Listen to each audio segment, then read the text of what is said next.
రావడానికి సహాయం దయచేయమని యేసు పరిశుద్ధ నామములో అడుగుచున్నాను నా పరమ తండ్రి. ఆమేన్. కూర్చోండి. ఇక్కడ దావీదు కూర్చొని రాస్తున్నాడు. కొండలు తట్టుకుని నాకు వెతుకుచున్నాను, నాకు సహాయము ఎక్కడి నుంచి వచ్చును. మనము సహాయము అడిగినప్పుడు దేవుడు మనం ఏమని అడుగుతాం? సహాయం దేవుని ఎంత భయభక్తులు గలవారు యెహోవాను అడుగుతారు, కానీ దేవుడు అంటే భయభక్తులు లేని వారు అడగారు కదా. యెహోవా ఎంత భయభక్తులు కలిగి ఉన్నా లేకపోయినా మనం ఆయన సహాయాన్ని ఖచ్చితంగా అడగాలి. ఎందుకంటే మనం మనుషులు, దేవుడు మనం సహాయం అడగాలి. అందుకని దేవుడు అంటాడు, కొండల తండ్రి నాకు వెతుకుచున్నారు, నాకు సహాయం ఎక్కడి నుంచి వచ్చును. యెహోవా వలనే మనకు సహాయం కలుగుతుంది. యవనస్తులైనటువంటి వారు మీకు దేవుడు మీకు చాలా సహాయం కావాల్సి వస్తుంది. ఎందుకంటే మీ చదువు విషయంలోనూ, మీకు జ్ఞానం విషయంలోనూ, మీ ఎదుగుదల విషయంలోనూ, అన్ని విషయంలోనూ దేవుడి సహాయం అనేది మీకు కావాల్సి ఉంటుంది. ఆయన అందుకని అంటున్నాడు, కొండల తరపున కన్నులెత్తుచున్నాను, సహాయం ఎక్కడి నుంచి వచ్చును. మీకు సహాయం కావాలంటే దేవుడికి మీరు మొరపెట్టేవారుగా ఉండాలి. బాల్యం నుండి మొరపెట్టాలి. సమూయేలు బాల్యం నుండే దేవుని యందు భయభక్తులు కలిగి జీవించాడు. సమూయేలు చిన్నతనం నుంచే అన్న మరి పిల్లలు లేకపోయినప్పుడు అన్న దేవుని మందిరంలో ఎంతగానో బిడ్డల కోసం పెరుగులాడింది. అప్పుడు దేవుడు ఒక కుమారుని అనుగ్రహించాడు సమూయేలు.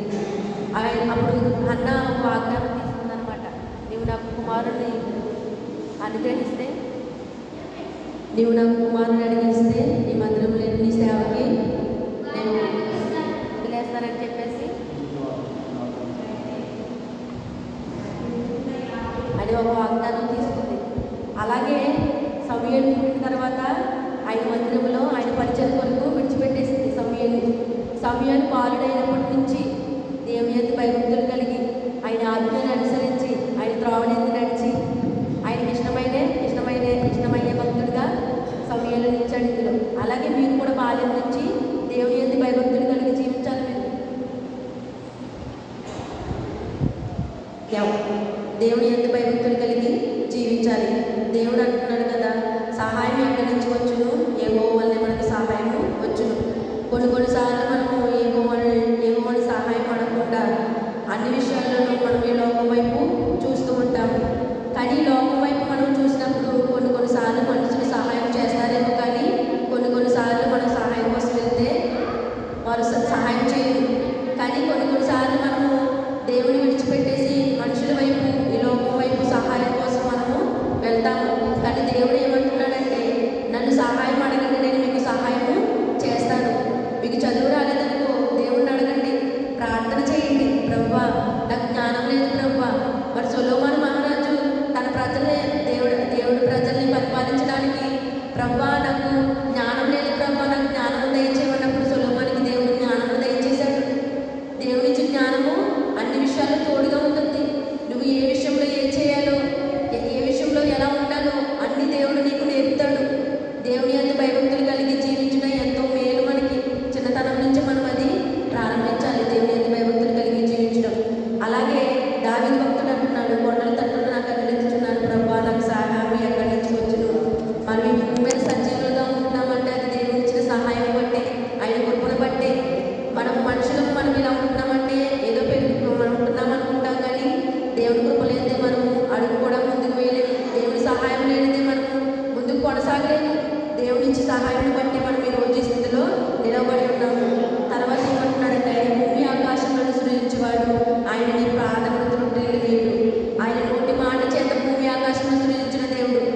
ఈ లోకంలో ఉన్న సృష్టి అంతా ఆయన నోటి మాటతో చేసింది దేవుడు.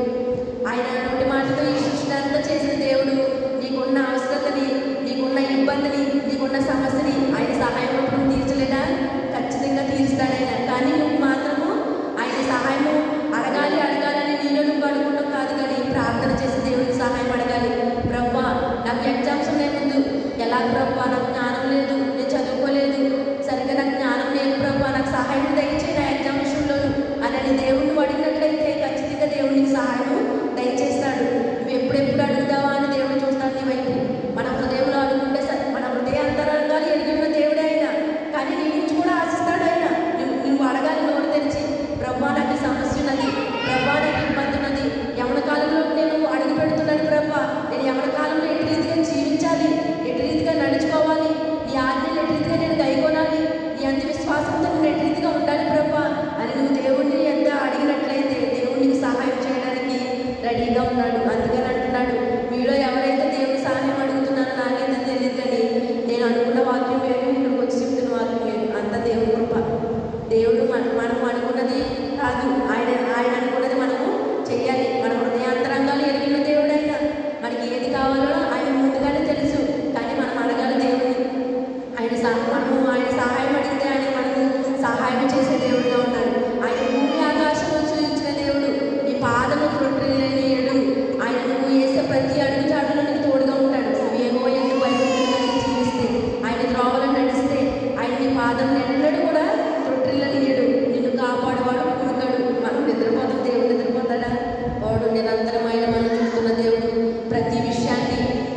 అందరి హృదయాన్ని మారుస్తున్నాడు దేవుడు.